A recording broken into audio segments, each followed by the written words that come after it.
Welcome back to Have You Seen This? And Joel, you gave me Woman in Gold, which is a fine movie. I really have to say straight away, I really liked it. And it's starring Helen Mirren and Ryan Reynolds, but more about that later.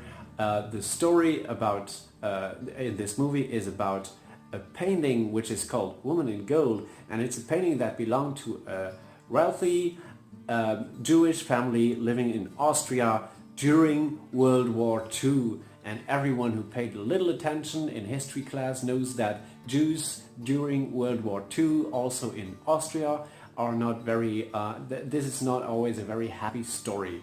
So this family was deported into concentration camps and stuff, and this story though is not about that, but it's actually about how they also stole all their belongings, which was a lot of stuff, a lot of expensive stuff, and also a particular painting which is called Woman in Gold.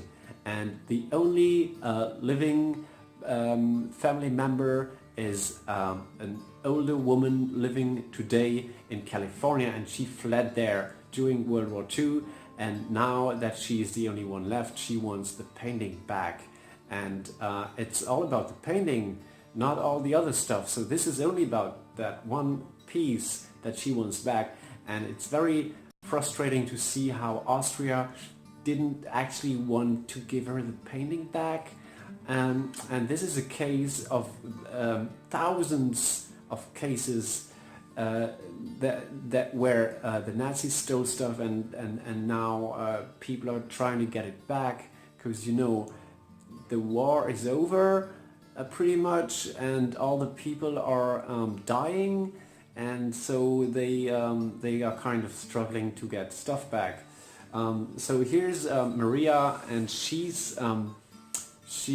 wants the picture because it's, you know, it has a certain worth, a certain value to her.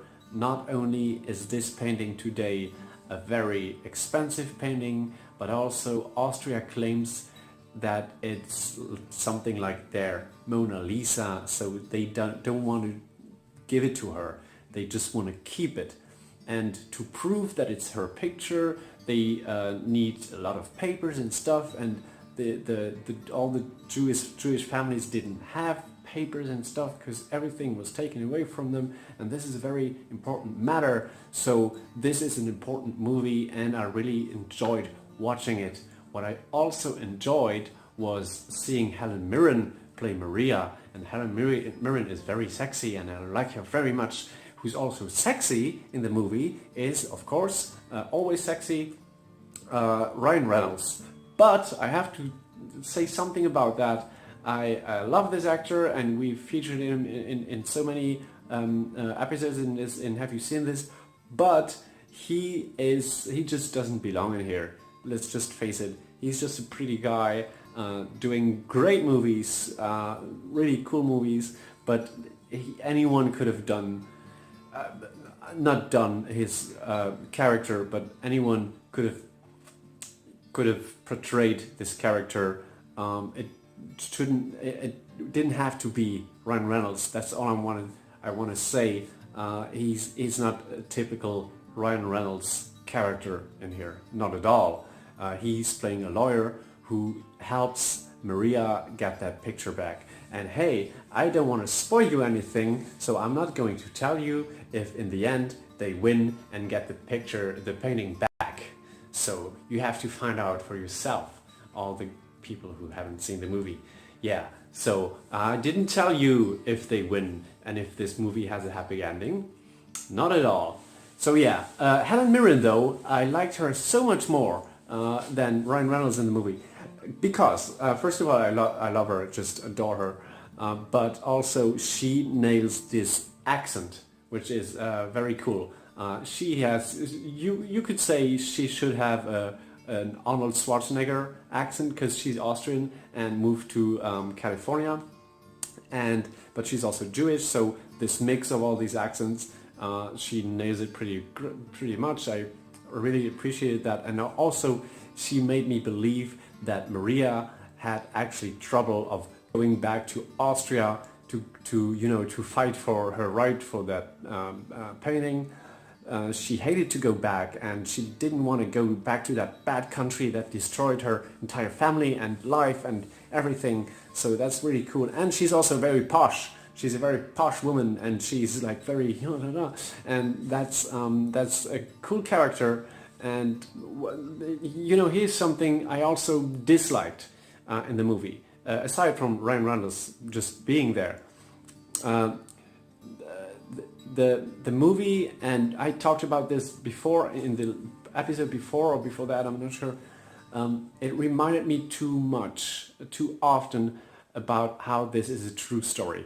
And yeah, this is a very important true story and stuff, but I still believe that a movie is a movie and a documentary is something else as a fictional movie or something.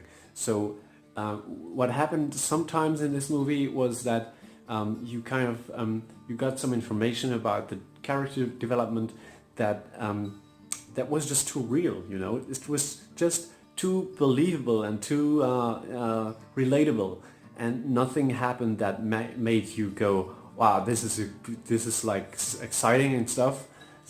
All the exciting stuff that happens is just too bold and too let me say too real. Okay, so it's just I'm being very picky here again, just as last time. Real movies are just maybe not my thing. I'm not sure, but it's a very important movie and it's a good movie. Don't get me wrong. I really like watching it, and it's a fine piece. Yeah, there is some very amusing parts in the movie still, so that is that's very enjoyable. It's just the character development, especially the Ryan Reynolds character, who is her lawyer, trying to help her get all this stuff back.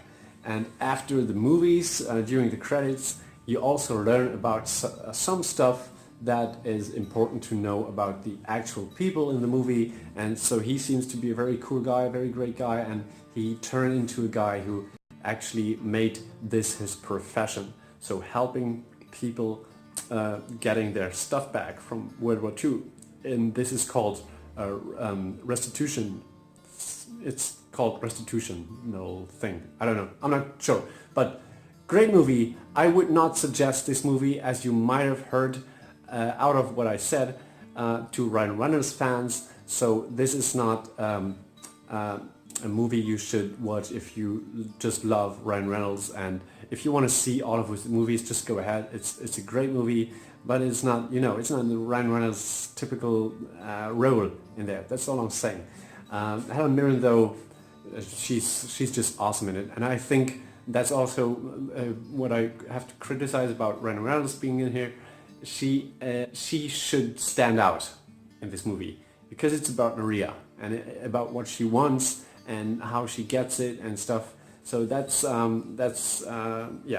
really enjoyable. I loved it. Compliments to you, Joel, for giving it to me. I'm not sure if you felt risky about giving it to me, but I enjoyed it, and thanks and stuff. So what I want to do next for you is going to be maybe a little risky, but I don't think so.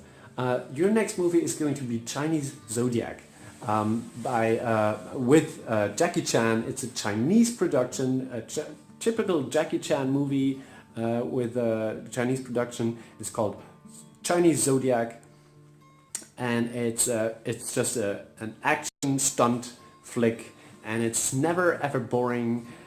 What I want to know, though, about what you think about the movie is the Chinese production part. So the acting and also the script and how the story develops and stuff and all the things that happen. This is not Hollywood. This is China, and this is different. And it's a traditional Jackie Chan movie. It's not a Rush Hour movie or something like that.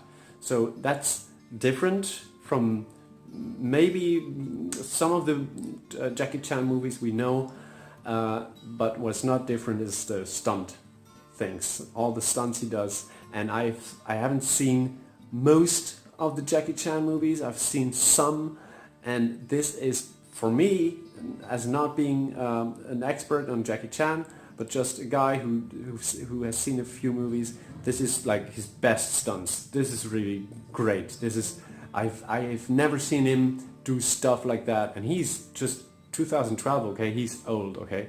So yeah. Thanks for Woman in Gold. Loved it. I might watch it again. By the way, I might very surely also watch the documentary, which is also called Woman in Gold, which you know, features interviews by the real people that are in the movie, and that's also very interesting. But yeah, let's just keep that all aside. Next is Jackie Chan, Chinese Zodiac, and here's a clip, and enjoy it, and see you next week.